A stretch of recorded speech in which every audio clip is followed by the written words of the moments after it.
opening scene, we are shown a pregnant woman who is urgently taken to the hospital during a rainstorm to give birth. Later, the doctor informs her husband Greg that she tragically passed away during childbirth. He also reveals that their baby has albinism, a genetic condition causing lack of pigmentation. Greg is then taken to see the baby, who is undergoing a brainwave test. Unfortunately, upon seeing the pale baby, he becomes so overwhelmed with grief that he rejects the child as his own. The story then cuts to 2 decades later, where Sheriff Doug and his team are investigating the recent death of an elderly man at a farmhouse. They determine that the man died from a heart attack, but maybe an albino doe. During their search of the house, they stumble upon an underground basement where they find a boy in hiding. Despite their efforts to coax him out, he refuses. Suspecting that he is scared, Doug calls upon a child services psychologist named Jessie Caldwell for assistance. She arrives shortly after and immediately heads to the basement, where she finds the boy hiding in a dark corner. Through Jessie's encouragement, the boy eventually comes into the light, revealing his luminously white skin. His actual name is Jeremy Reed, but he is nicknamed Powder due to his bright skin tone. It is revealed that Powder has never stepped outside the house. So who gave him the nickname? After a while, Jessie asks Powder why he didn't contact the police when his grandfather passed away. In response, the poor boy explains that his grandfather warned him that he could be taken away if anyone saw him. So he always stayed away from other people. For education, he has built up a small library and memorized all the books there. Powder claims that he can recite each and every paragraph of all the books he owns. Hearing this, Jessie picks a challenging book, typically intended for college students, and asks him to recite a specific page number. To her amazement, Powder recites the first paragraph of that page without any errors. Afterward, Powder accompanies Jessie out of the basement, and she takes him to a boys' hostel because he is now under the care of the state. Upon their arrival, the other boys are captivated by Powder's appearance, as they have never seen someone like him before. Later that night, while Powder is having dinner at the hostel, a gang of bullies approaches him. The leader, John, demands that Powder wear a spoon on his nose. In a surprising turn of events, Powder takes the spoon from John's hand and begins to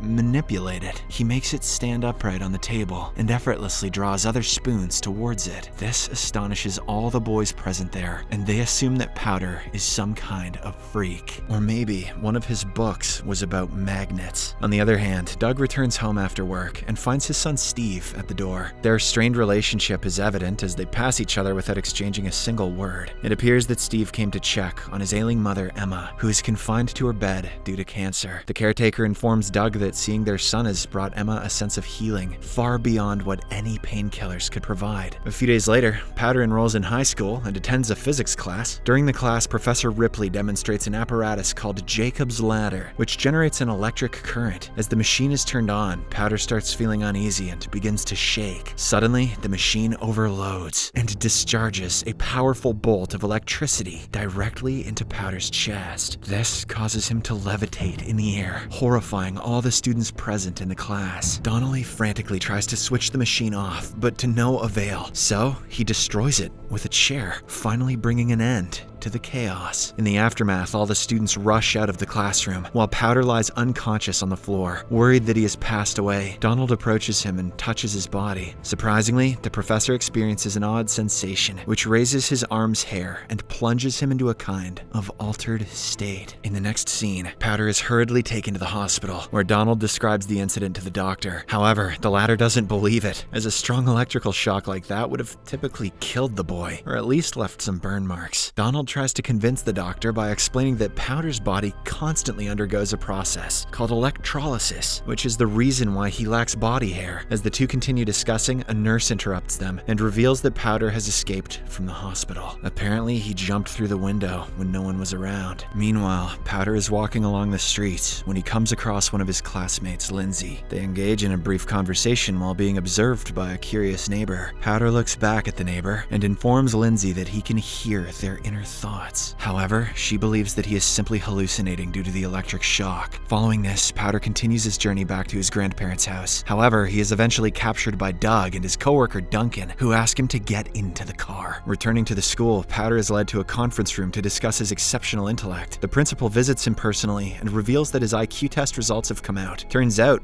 Powder's IQ is over 300, which is far more than that of the most intelligent person in the world. The principal announces that he is a unique and extraordinary individual. However, Powder shows no interest in such matters and simply requests to be allowed to return home. Unfortunately for him, Jesse reveals that he can no longer go back home since the house now belongs to the bank. In the next scene, the high school students, accompanied by Doug and Duncan, embark on a camping trip in the woods. That evening, while the students gather around a bonfire, Powder sits by himself.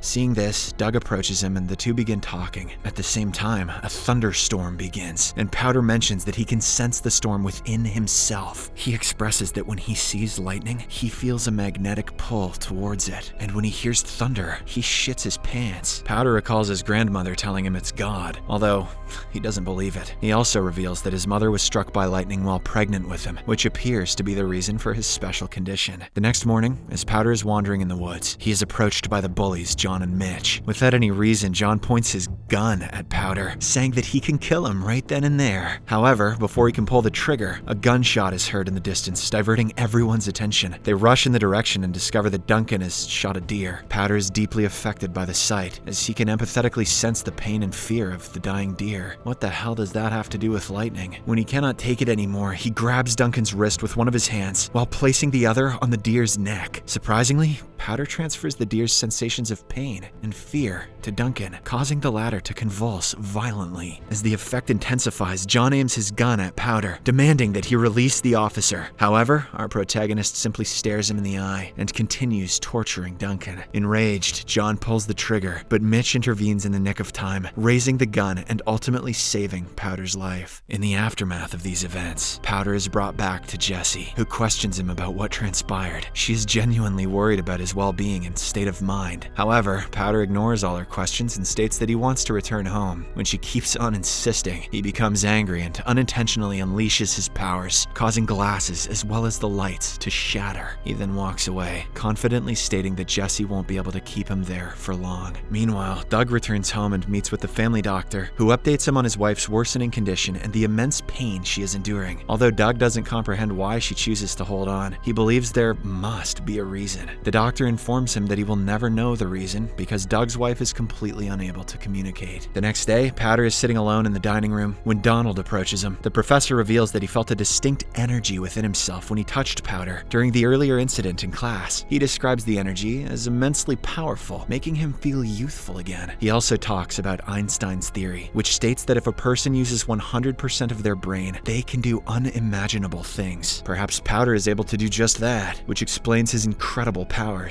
Donald then expresses his desire to be friends with Powder so that he can gain more information about him. The scared boy is a bit hesitant at first, but he eventually agrees. On the other hand, Doug visits Duncan's place and notices that he has removed all firearms from his home, despite being a die-hard fan of hunting. When asked about the reason, Duncan becomes emotional and shares his experience of feeling the deer's pain when Powder transferred it to him. He describes it as an extremely distressing sensation, as if he himself was on the verge of death. Duncan admits that he had been so traumatized by the event that he can no longer bear to hold a gun. Hearing all this, Doug realizes that Powder has extraordinary abilities, and this gives him an idea. He decides to take the boy's help in communicating with his terminally ill wife using telepathy. Later, Doug brings Powder to his home and introduces him to his ailing wife, Emma. Gently touching her forehead, Powder delves into her mind, relaying her thoughts to the sheriff. Through Powder's telepathic connection, Doug learns that his wife is holding on to life because she doesn't want to pass away without wearing her wedding ring and without reconciling with their estranged son, Steve. She reminds Doug of a cherished memory from Steve's childhood, when they played together in the snow and she lost her wedding ring. Hearing this, Doug recollects how Steve used to come home from school every day and searched through the snow in hopes of finding his mother's wedding ring. Emma then reveals that Steve has already found the ring, and it has been kept in a silver box on her nightstand all this time. Moved by the revelation, Doug is filled with a flood of emotions, and he tenderly places the ring on his wife's finger. Powder then touches Doug's wrist with his other hand, allowing him to hear his wife's voice. Overwhelmed, Doug breaks down in tears, embracing his wife and assuring her that everything will be all right. In her final moments, she opens her eyes one last time before peacefully passing away. Shortly after,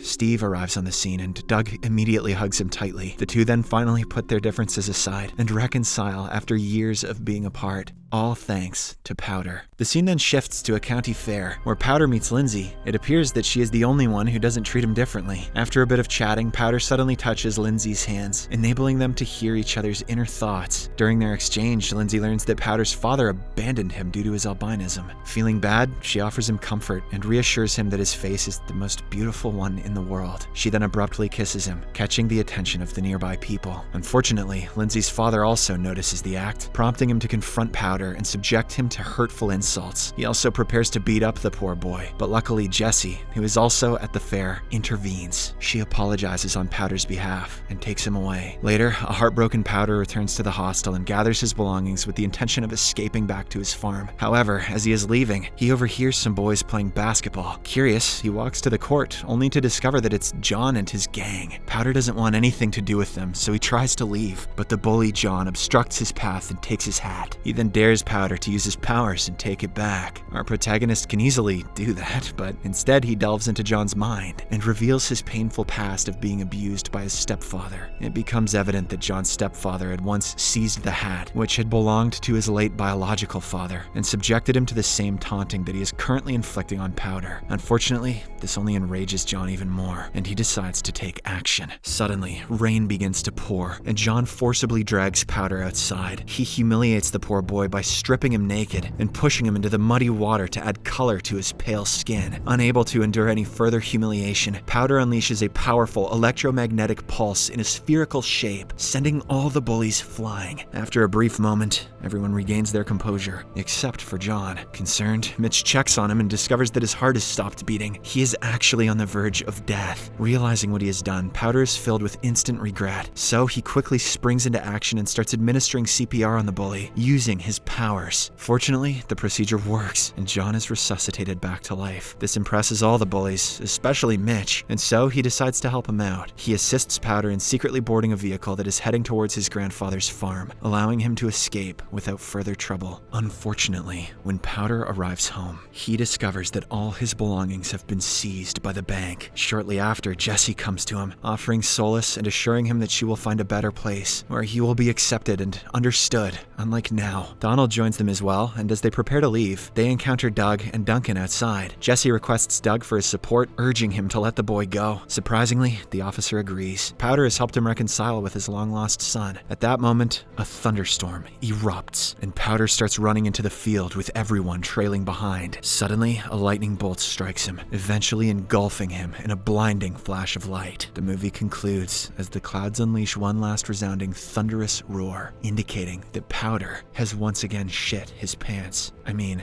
he has reached the heavens. Subscribe for more videos like this, turn on notifications, and leave a like to help the channel out. Thank you for watching.